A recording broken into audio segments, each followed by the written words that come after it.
존 비비어라는 이제 미국의 목사님께서 쓴 경외라는 책에서 나온 한 이야기입니다. 1980년대 한 유명한 텔레비전 부흥사 짐 베이커라는 사람이 있었습니다. 이 사람은 이제 텔레비전 설교를 하면서 많은 인기와 돈과 유명세를 가졌었는데, 근데 그가 저질렀던 잘못된 이제 죄에 대해서, 돈과 특별히 이제 성적인 죄에 대해서 만천하에 드러나게 되었고, 그리고 5년 징역형을 선고받게 되었습니다. 그래서 그가 교도소에 수감된 지 4년째 되던 해에 이 존 비비어 목사님의 비서에게 연락이 온 겁니다. 감옥에서 그 존 비비어 목사님이 쓰셨던 다른 책, 광야에서라는 책을 읽고 감명을 받았다는 겁니다. 그러니까 아마 감옥에서 광야처럼 느껴졌겠죠. 그래서 감명을 받고 혹시 자기한테 면회를 와줄 수 없겠냐라고 이제 질문을 한 거예요. 그래서 그 이야기를 듣고 면회를 가게 되었다고 합니다. 근데 보자마자 이 짐 베이커라는 사람이 끌어안으면서 1분 동안 울었다고 해요. 그러면서도 아직 속마음을 알지 못해서 경계를 늦추지 않고 있었을 때 이렇게 이야기했다고 합니다. 이 감옥은 제 인생에 대한 하나님의 심판이 아니라 오히려 자비였습니다. 제가 계속해서 그 길로 갔다면 영원한 지옥에 떨어지고 말았을 것입니다. 그 이야기를 듣자 이제 좀 마음 문이 열려서 대화를 나누기 시작한 거예요. 그러면서 자신이 얼마나 악한 사람이었고 하나님께서 자신을 구해주신 일에 대해서 나누었던 것이죠. 그렇게 좀 이야기를 듣고 나서 이 존 비비어 목사님이 그에게 가장 알고 싶었던 질문을 한 거예요. 그러면 당신은 언제 그 예수님에 대한 사랑이 차갑게 식어졌습니까? 예전에 그렇게 열심히 막 설교했을 때는 그 하나님의 뜨거운 사랑이 느껴졌는데 언제부터 어떤 계기로 그 예수님에 대한 사랑이 식어졌는지가 너무나도 궁금하더래요. 그래서 그 질문을 한 겁니다. 그때 그는 진지한 눈으로 이렇게 대답했다고 합니다. 예수님에 대한 제 사랑은 한 번도 식은 적이 없었습니다. 그 말을 듣고 충격을 받은 거예요. 무슨 말이냐? 이게 어떻게 된 거냐? 그러면서 다시 반문을 한 겁니다. 아니 무슨 말씀이십니까? 7년 동안 당신은 불륜을 저지르다가 급기야 사기죄로 지금 감옥에 갇히지 않았습니까? 그런데 그 7년간 예수님을 사랑했단 말씀입니까? 이렇게 질문을 던진 거예요.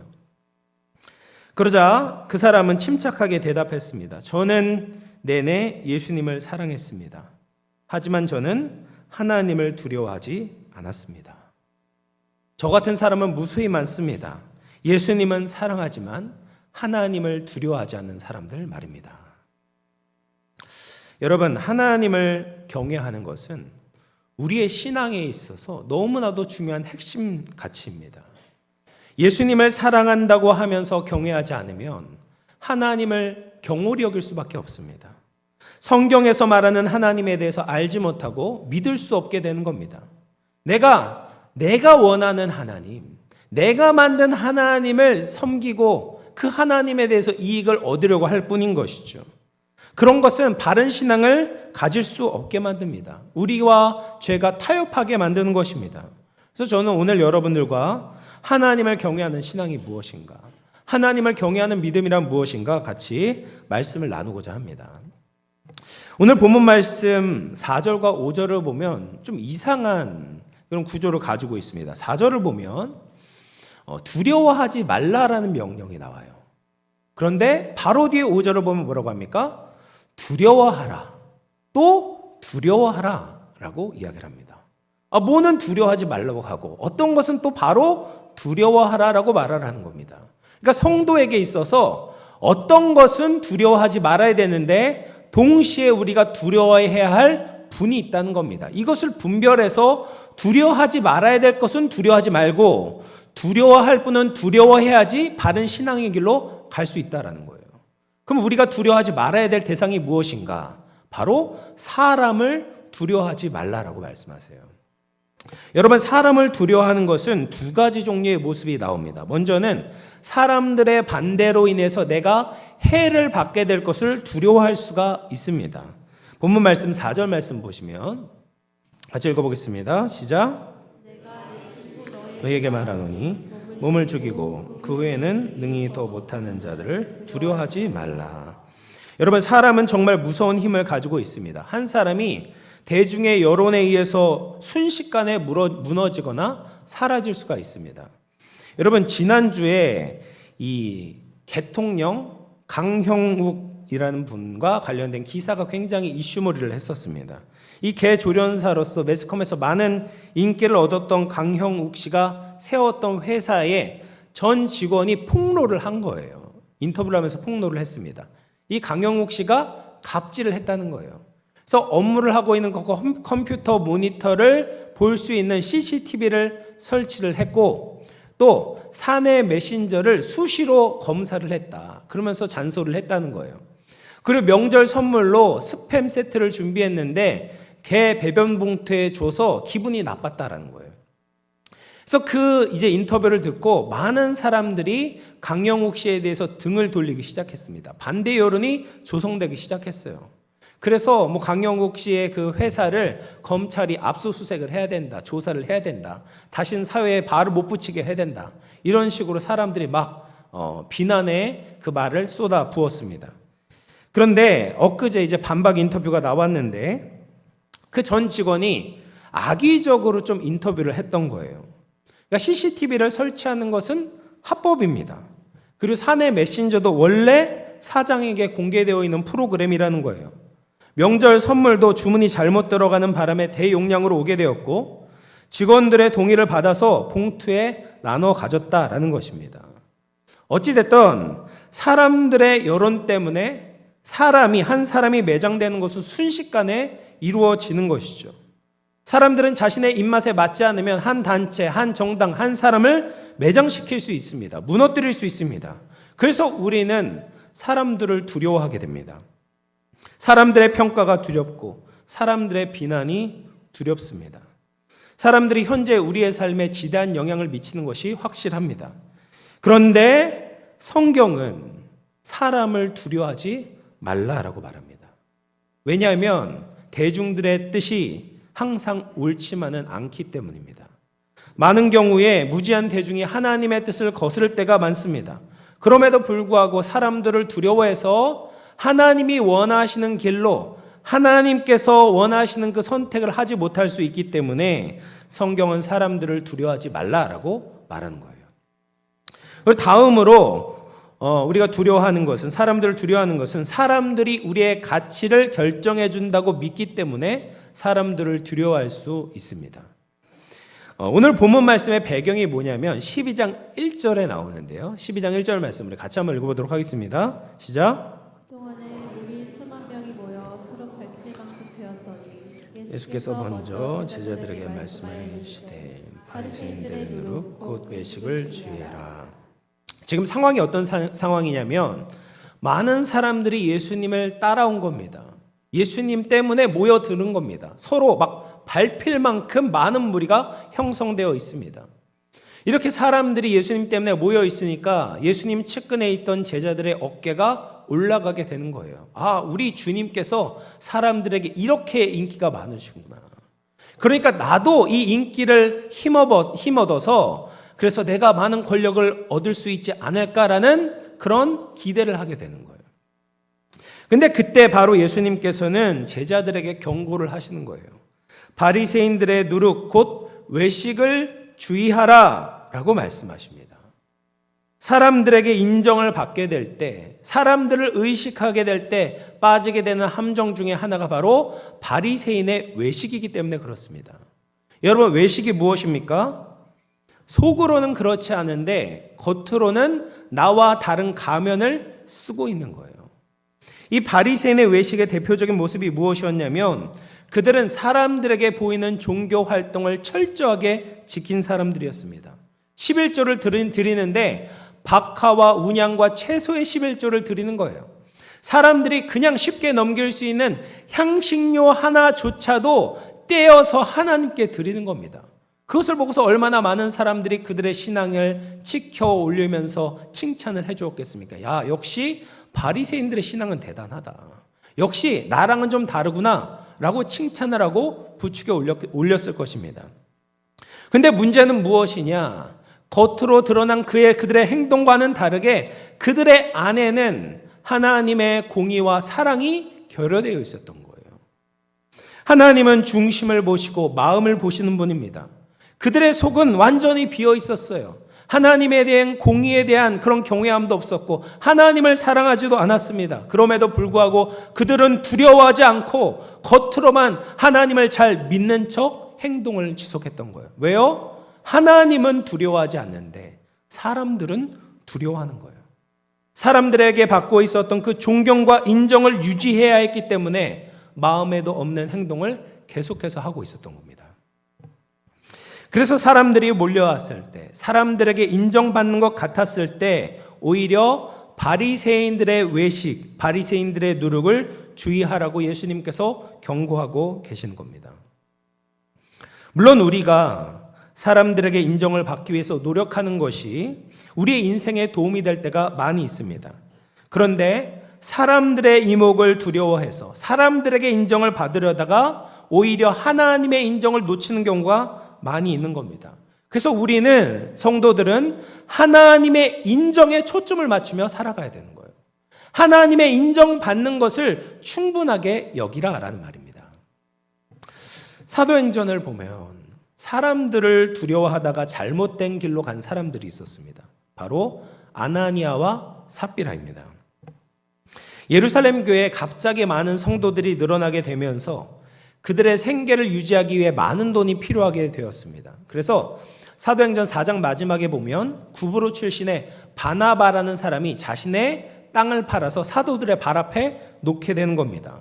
여러분, 이것이 얼마나 많은 사람들에게 존경과 칭찬을 받게 했을까요? 야, 정말 바나바는 성령이 충만한 사람이구나. 예수님께 헌신된 사람이구나. 감동과 칭찬을 받았을 것입니다. 근데 그것을 보고서 시기와 질투가 난 사람들이 있었어요. 바로 아나니아와 삽비라였습니다. 이들도 바나바와 같이 사람들에게 인정을 받고 싶은 겁니다. 그래서 소유를 팔았어요. 막상 팔았는데 다 내놓기가 아까운 겁니다. 그렇다고 일부만 가지고 가기에는 이게 인정을 사람들에게 못 받을 것 같은 거예요. 체면이 안 서는 겁니다. 그래서 생각해낸 것이 무엇이냐면 일부만 가져다가 내놓는데 그것이 마치 전부인 것처럼 속이자, 생색을 내자. 그렇게 교회와 성도들을 속이면 우리가 바나바만큼 인정과 칭찬을 받지 않을까라는 생각으로 그렇게 행동을 했던 겁니다. 일부만 바치는 것도 얼마나 대단한 일입니까? 하나님께 헌금한다는 것이 결코 쉬운 것이 아닙니다. 그런데 베드로는 그런 아나니아에게 뭐라고 이야기했냐면 사단이 내 마음속에 가득하도다라고 말해요. 이것은 베드로의 말이 아니라 하나님의 말씀이고 하나님의 판단이었습니다. 헌금을 드리는데 왜 이런 말을 드려야 합니까? 아나니아가 지금 관심을 가지고 있었던 대상은 사람이었기 때문에 그렇습니다. 사람들의 눈을 속이고 사람들의 인정을 받으려고 했습니다. 교회의 주인이신 하나님은 안중에 없었어요. 하나님을 전혀 의식하지 않고 있었던 겁니다. 그래서 아나니아가 드린 헌금은 하나님께 드린 것이 아니라 사람들의 인정과 칭찬과 명성이라는 우상에게 바쳐진 것입니다. 그래서 아나니아는 죽게 되었고 삽비라도 비참한 죽음을 맞이하게 되었던 것이죠. 그래서 사람들의 인정, 사람들의 칭찬을 바라보다가 하나님을 잊게 되는 것은 하나님께서 기뻐하시는 것이 아니다. 오히려 교회를 더럽히는 일이다. 하나님께서 증오하시는 것이다. 라는 것을 초대교회 성도들에게 각인시켜주고 계시는 거예요. 그러면 우리는 어떻게 살아야 될까요? 성도들은 사람을 두려워하는 것이 아니라 마땅히 두려워할 뿐이신 하나님을 두려워하면서 살아야 되는 거예요. 우리가 하나님을 경외한다고 하면 오해를 하기가 쉽습니다. 왠지 두려워한다고 하면 가까이 가고 싶지 않기 때문입니다. 그런데 하나님을 경외하는 것은 다릅니다. 하나님을 진짜 경외하는 사람은 하나님을 가까이 하게 돼요. 출애굽기 20장을 보면 모세가 시내산에 올라가서 하나님께로부터 10계명의 율법을 받는 장면이 등장합니다. 그리고 이스라엘 백성들은 시내산 주위에서 이 모세를 기다리고 있었어요. 근데 산을 보니까 하나님의 임재의 현상들이 가득한 겁니다. 그래서 번개가 치고 우레가 치고 나팔 소리와 연기가 가득한 겁니다. 아, 하나님이 정말 저곳 가운데 함께 하시고 계시는구나를 보면서 이 백성들이 뭐라고 이야기했냐면 출애굽기 20장 19절 말씀, 모세에게 이르되 당신이 우리에게 말씀하소서 우리가 들으리이다. 하나님이 우리에게 말씀하시지 말게 하소서 우리가 죽을까 하나이다. 하나님의 음성을 듣지 않겠다라고 이야기를 하는 겁니다. 여러분, 이것은 정상적인 두려움이 아니에요. 하나님이 원하시는 두려움이 아닌 겁니다. 그래서 모세가 뭐라고 이야기하냐면 20장 20절 말씀 같이 읽어보겠습니다. 시작. 모세가 백성에게 이르되 두려워하지 말라. 하나님이 말씀을 너희를 시험하고 너희를 경외하며 범죄하지 않게 하려 하심이라. 여러분, 이것은 모순된 말이 아니에요. 두려워하지 말라. 그리고 또 뭐라고 해? 경외하게 하려고 한다. 이 앞에 있는 두려움과 뒤에 있는 경외는 다른 것입니다. 앞에 두려움은 무엇입니까? 하나님을 멀리하고자 하는 두려움이에요. 이것은 죄인에게서 나타나는 현상입니다. 아담과 하와가 에덴 동산에서 범죄하고 나서 무화과 나무로 옷을 입고 나무 뒤에 숨어서 하나님을 마주하지 못하는 거예요. 하나님으로부터 벗어나려고 하는 겁니다. 왜요? 두려워서. 이것은 잘못된 두려움입니다. 하나님으로부터 멀어지려고 하는 두려움은 하나님이 원하시는 것이 아닌 거예요. 그러면 하나님이 원하시는 경외가 무엇이냐? 하나님으로부터 멀어질 것을 두려워하는 겁니다. 하나님이 기뻐하시지 않을까 봐 두려워하는 겁니다. 그래서 참된 두려움은 죄를 멀리하고 하나님께 가까이 만드는 두려움인 것입니다. 여러분, 하나님을 진정으로 경외하는 삶의 모습은 어떻습니까? 하나님을 그 무엇보다도 높이고 하나님을 중요하게 여기고 하나님을 공경하는 것이죠. 하나님께서 좋아하시는 것을 좋아하고 하나님이 미워하시는 것을 미워하는 겁니다. 하나님이 중요하게 여기는 것을 중요하게 여기고 하나님이 중요하게 여기지 않는 것을 나도 중요하게 여기지 않는 겁니다. 하나님을 경외하는 사람들은 하나님의 말씀에 귀를 닫지 않는 거예요. 오히려 그분의 말씀을 무겁게 여기는 겁니다. 하나님의 말씀이 이해가 되지 않고 오히려 나에게 해를 끼치는 것 같아도 끝까지 그분의 말씀을 믿고 순종하는 겁니다. 그것이 하나님을 경외하는 사람이 나타나는 모습인 거죠. 예레미야 32장 38절에서 40절 말씀 우리 같이 한번 읽어보겠습니다. 시작. 그들은 내 백성이 되겠고 나는 그들의 하나님이 될 것이며 내가 그들에게 한 마음과 한 귀를 주어 자기들과 자기 후손의 복을 위하여 항상 나를 경외하게 하고 내가 그들에게 복을 주기 위하여 그들을 떠나지 아니하리라 하는 영원한 언약을 그들에게 세우고 나를 경외함을 그들의 마음에 두어 나를 떠나지 않게 하고. 여러분, 하나님을 경외하면요 한 마음이 되는 거예요. 하나님과 한 마음이 되는 겁니다. 하나님을 경외하는 사람은 하나님과 한 길을 가는 거예요. 하나님과 다른 길로 가지 않는 겁니다. 그리고 하나님과 함께 있는 것이 나에게 복이 된다는 것을 믿고 하나님과 떨어지지 않으려고 하는 것이 진짜 하나님을 경외하는 사람의 모습이라는 거예요. 여러분, 우리가 하나님을 경외할 때 우리는 사람들이 나를 해할 것을 두려워하지 않고 오히려 하나님과 멀어질 때 내가 받게 되는 그런 현상들, 그런 결과들에 대해서 두려워하게 됩니다. 그래서 누가복음 12장 5절 말씀을 보면 이렇게 말합니다. 마땅히 두려워할 자를 내가 너희에게 보이리니 곧 죽인 후에 또한 지옥에 던져 넣는 권세 있는 그를 두려워하라. 내가 참으로 너희에게 이르노니 그를 두려워하라 라고 말씀하십니다. 사람은 권세가 있죠. 이 땅에서 우리를 망하게 할 수 있는 힘이 있습니다. 그런데 하나님은 그것을 넘어서시는 분이시죠. 하나님께 멀어지게 되면 이 땅에서의 죽음이 문제가 아닌 겁니다. 영원한 죽음, 영원한 삶이 망하게 되는 거예요. 여러분, 이 땅에서 오래 살아봤자 100년밖에 못 삽니다. 근데 영원은요 무한이에요. 끝이 없는 겁니다. 무한 앞에서 100년이라는 시간은 아무것도 아닌 겁니다. 이 땅에서 우리가 잠시 잠깐 부족해도, 잠시 박해를 받아도, 심지어 우리가 순교를 당한다고 해도 사람들은 육신의 생명까지만 관여할 수 있어요. 그런데 하나님은 우리를 지옥에 넣는 권세를 가지고 계시는 분이다라는 거예요.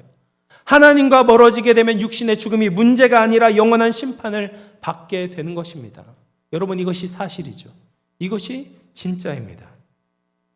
하나님이 예수 그리스도를 보내셨지만 끝까지 그 아들을 영접하지 않고 하나님을 경외하지 않고 이 땅에서 내 마음대로 사는 사람들은 하나님의 축복에서 배제되게 되는 겁니다. 하나님과 상관없이 자신을 위해서만 살아가게 된다면 하나님의 빛과 은총과 사랑에서 배제된 지옥에서 영원히 고통을 받을 수밖에 없는 거예요. 이것을 두려워하라라는 거예요. 또한 우리가 하나님을 경외하게 될 때 사람이 인정해주는 가치가 아니라 하나님이 우리를 바라보시는 가치를 가지고 살아가게 되는 겁니다. 그래서 누가복음 12장 6절 7절 말씀을 보면 참새에 대해서 이야기를 해요. 참새 5마리가 두아사리온에 팔렸어요. 여러분, 두아사리온이라는 것은 1시간 일할 때 받는 품삯입니다. 그래서 우리 돈 시급으로 따지면 10,000원이라고 치면 10,000원에 5마리를 살 수 있어요. 그럼 한 마리에 얼마요? 2,000원이죠. 2,000원이에요.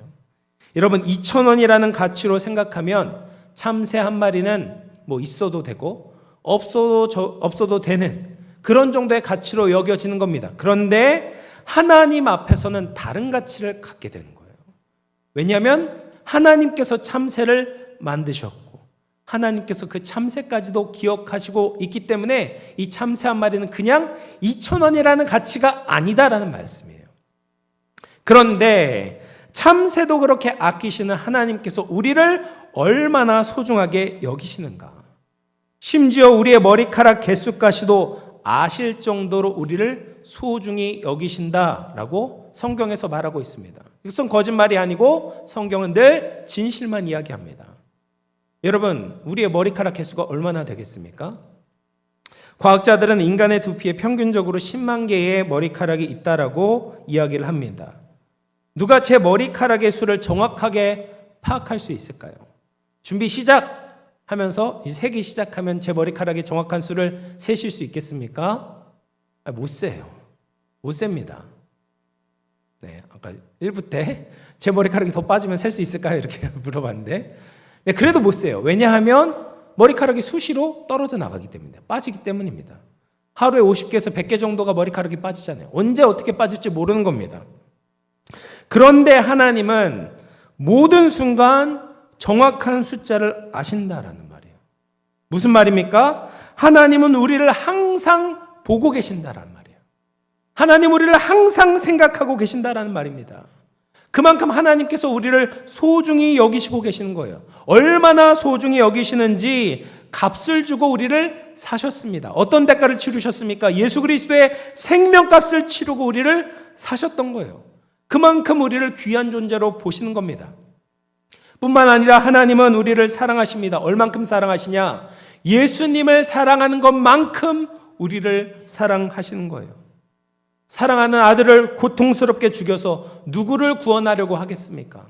그 아들만큼 사랑하지 않는다면 그런 대가를 치르지 않습니다. 그래서 하나님은 우리를 그만큼 사랑하시고 귀하게 여기시고 소중하게 생각하십니다. 그래서 세상이 부여한 가치를 우리가 믿고 두려워하는 것이 아니에요. 그것이 떨어져 나갈까 봐 두려워하는 것이 아니라 하나님 앞에서의 나의 가치를 생각하면서 하나님이 나를 얼마나 귀하게 보시는가, 이렇게 부족한 나를 예수님처럼 사랑하신다라는 그 가치를 생각하면서 예수님을 의식하며 살아가는 것이 하나님을 경외하는 사람의 모습입니다. 여러분, 우리가 사람을 두려워하지 않고 하나님을 경외한다는 것은 이것을 믿는 겁니다. 하나님과 멀어지면 영혼을 잃는 것이다 라는 것을 알고 심판자이신 하나님을 의식하며 살아가는 겁니다. 사람이 나를 평가하는 어떤 잣대에 휘둘리는 것이 아니라 하나님이 나를 어떻게 보시는지로 나를 바라보는 겁니다. 그래서 세상의 기준이 아니라 하나님의 기준으로 하나님의 눈에 합한 대로 하나님의 기쁨이 되기 위해서 살아가는 것이 하나님을 경외하는 사람의 모습인 것이죠. 그러면 우리가 사람을 두려워하지 않고 하나님을 두려워할 때 어떤 모습이 나타나게 되는가?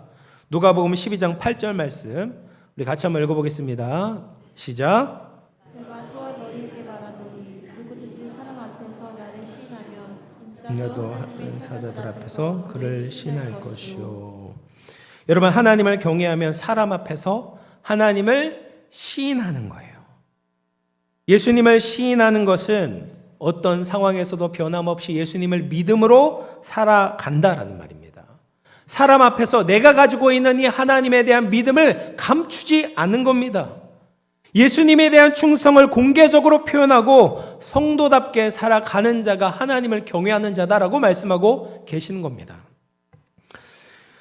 여러분, 요즘 우리 장로님들과 함께 오후 예배 끝나고 이제 성경 공부를 해요. 근데 한 장로님께서 직장에서 있었던 일에 대해서 나누어 주셨습니다. 요즘 직장에서 자기가 믿음 생활한다고 드러내는 사람들이 거의 없습니다.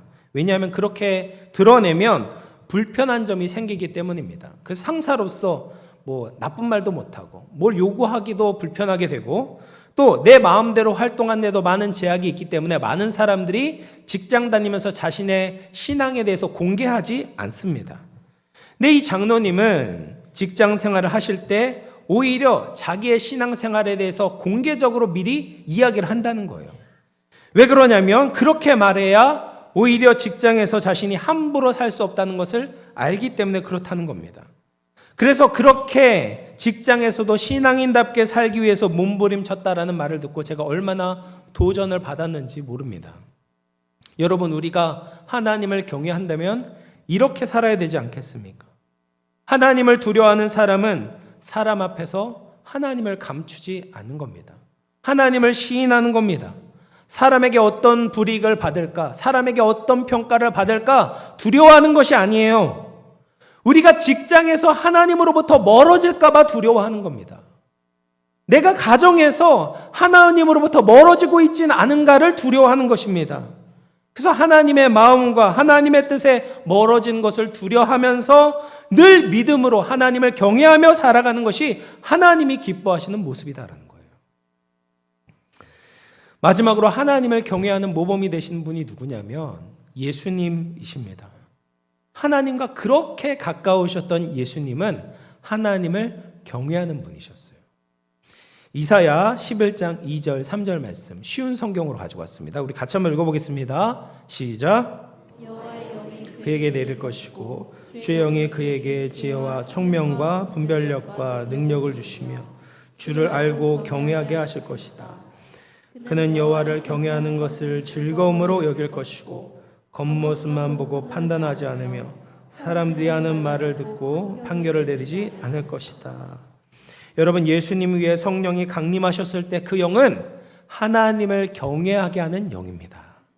그래서 예수님은 사람을 두려워하지 않고 하나님을 경외하며 사셨어요.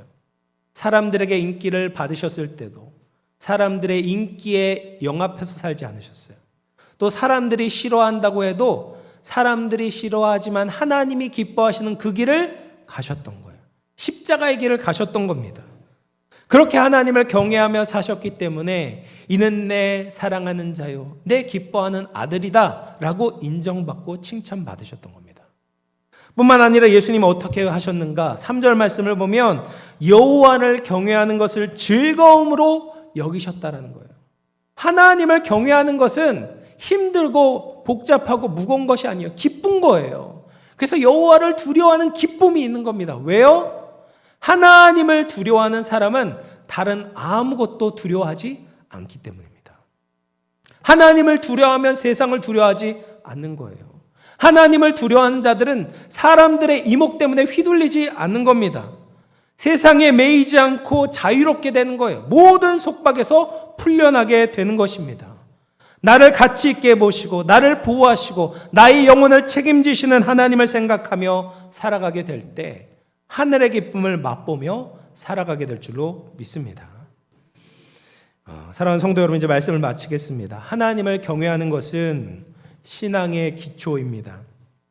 하나님을 사랑하는 것은 내가 그냥 좋아하는 취미 생활을 즐기는 정도, 내가 어떤 연예인을 좋아하는 정도로 하나님을 생각하는 것이 아니에요.